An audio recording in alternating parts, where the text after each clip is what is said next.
waiting for those stupid endorphins to kick in, and they're nowhere to be found. I'm in this headspace right now where I just feel incredibly lonely.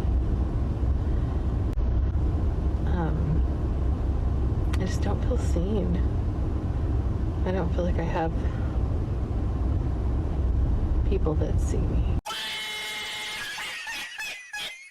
Like my hyper-independent self is struggling with the fact that I just want somebody to tell me that it's okay and to hold me, hug me, I don't know.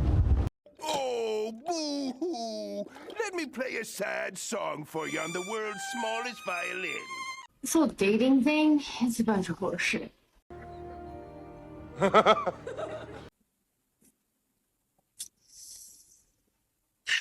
So I bought a ticket to the jazz concert for myself tonight. And I am going on a date with me.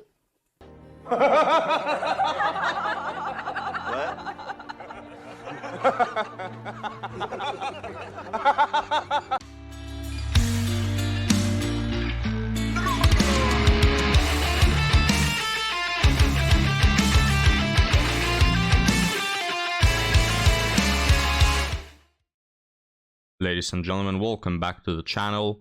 Today is a sad day, gentlemen, so if you have a black suit or something, wear it, because we have this woman here throwing a pity party. It's really sad moment.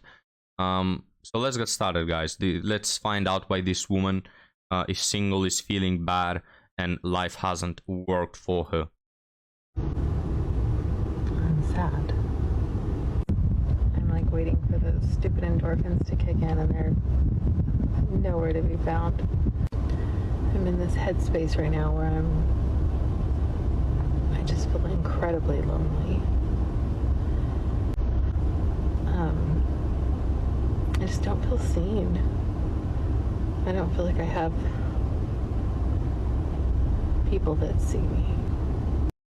Doesn't feel seen, gentlemen. Now it's interesting because men will look at this and will say, first time.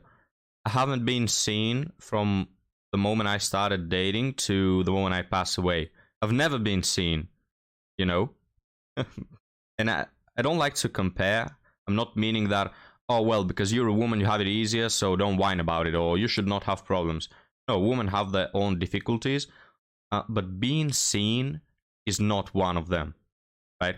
I don't think that there are women out there who are not seen and men are not chasing after or being interested in.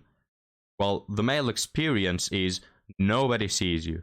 And if you want to be seen, if you want to be appreciated by a woman, you have to compete, you have to fight, you have to be better than the rest. You know, you have to do all those things. Women are the ones who have the privilege in this case to not do anything and still be seen and still be cared for. So in this woman's case, and in every woman for that matter, it's self-inflicted. You are being seen, you just don't care, you know, about the guys that want you. You don't want them, but you are being seen nonetheless. And how do you do that? I don't even know how to do that. I don't even know how to make like genuine friends. I don't. I know how to mother people. I don't know how to be cared for.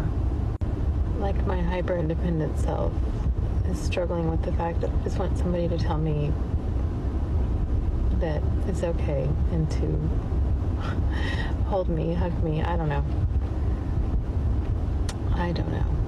And to be fair, I'm very hormonal, and I did have to skip a few days of my psych meds, my whatever, antidepressants, last week. But sometimes I wonder if like this is like my more authentic self when I feel this way, when I'm not masking it with medication. I don't know. So even the independent boss babes get soft sometimes. Yes, they as well have a heart. And I don't know what meds this woman is talking about. I don't know what she's taking. But no matter how many meds you take, you're never gonna, you know, skip over the fact that you need a person.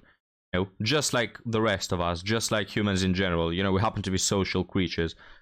And no amount of money, meds, independent work or whatever is going to fill that spot.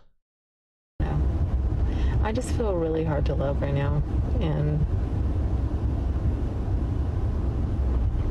I know that that's part me and that's part like my history and the way people have made me feel. I just don't know how to shake it. So it's interesting that she mentions history there, her history, because let me guess what her history is. Going for the unavailable men who didn't care enough about you to commit, having fun with them without getting the commitment, repeating that a dozen times, and then winding up post 30 and alone and sad. You know, let me guess, is that the story? You know, because it's a story a lot of women walk through, and they all act independent. They all act like they're getting out of life what they want, but it always comes to end with bitterness and loneliness. So let me know, guys, when do you think they're gonna learn that this is just not the path to be happy?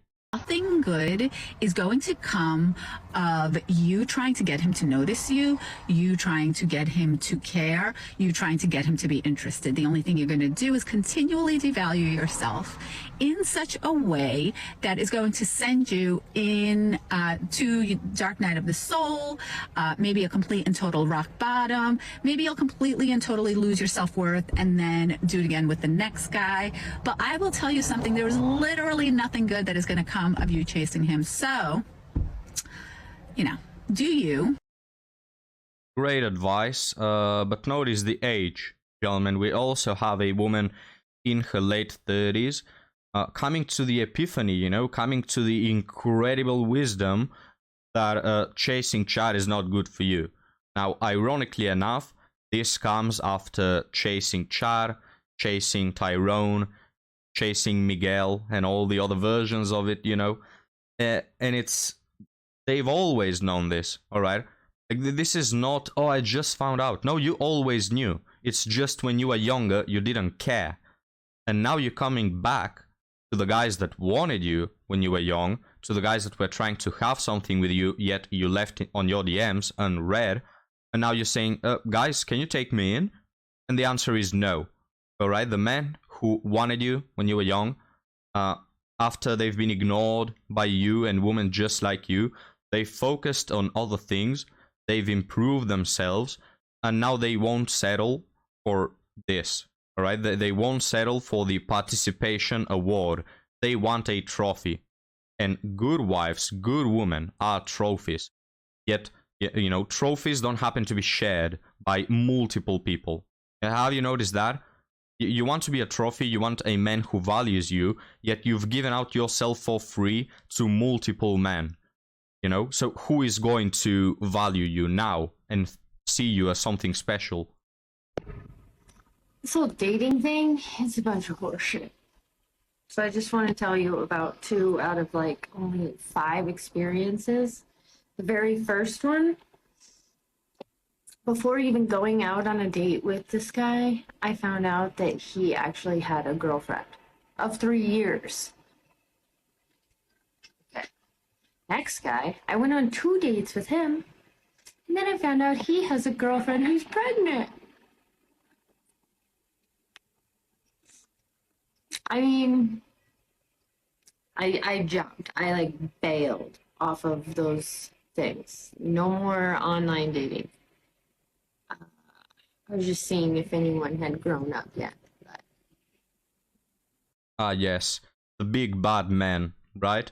It's just men. Men are all the same. I'm just a humble woman in her 30s who wants to find love, but all these bad men. And yes, there are bad, douchey behavior to be dating while you have a pregnant girl, what the hell. But my point is, this woman is no different. Right? Cut the crap of pretending you're a little angel, oh, I just want to find love.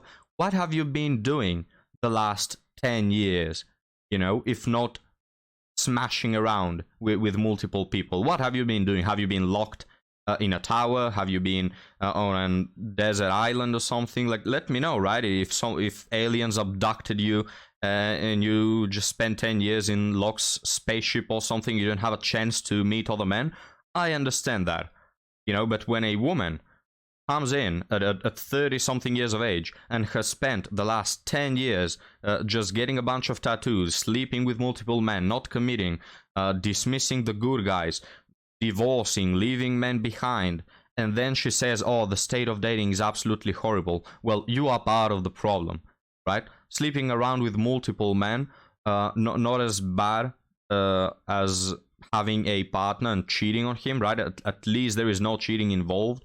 But nonetheless, you are part of the problem. You put yourself in this situation where now you have to date these sort of guys. And then again, there are multiple guys. Like last time I checked, not every man on a dating app is cheating on someone. So, you know, you could just go for that once.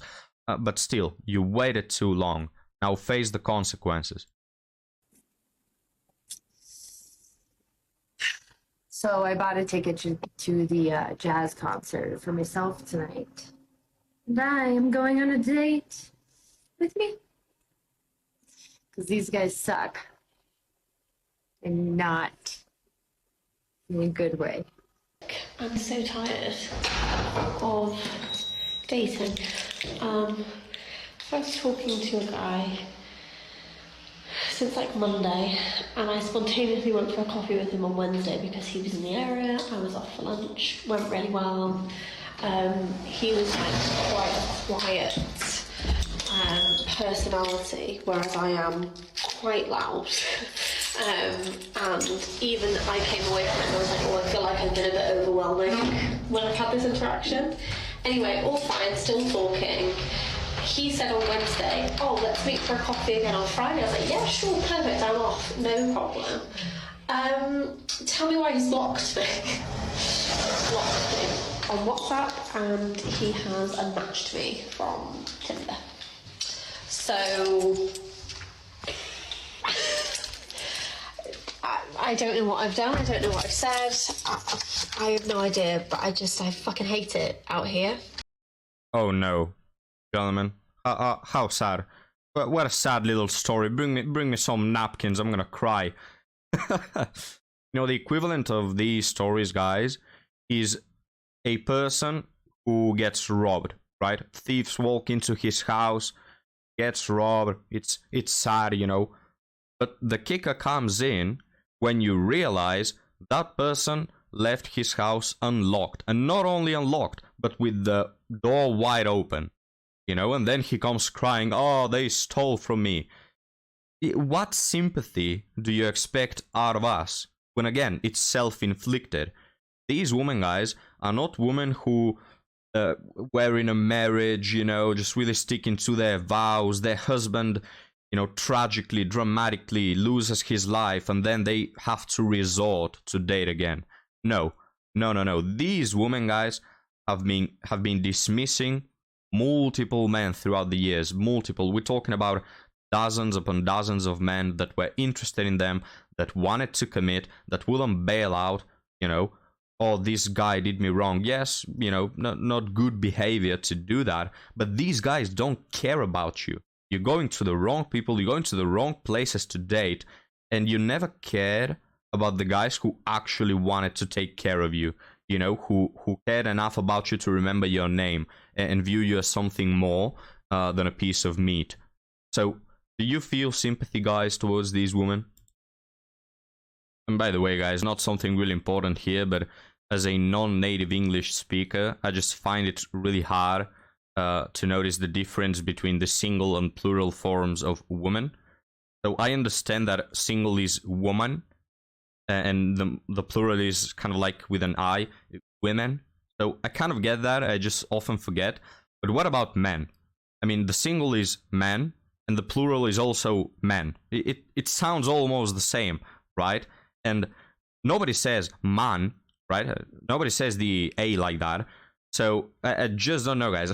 I mean, probably for you notice the difference. But as a non-native English speaker, I just find it so hard. And with woman and women, I often forget because they just sound so similar that I mix them in.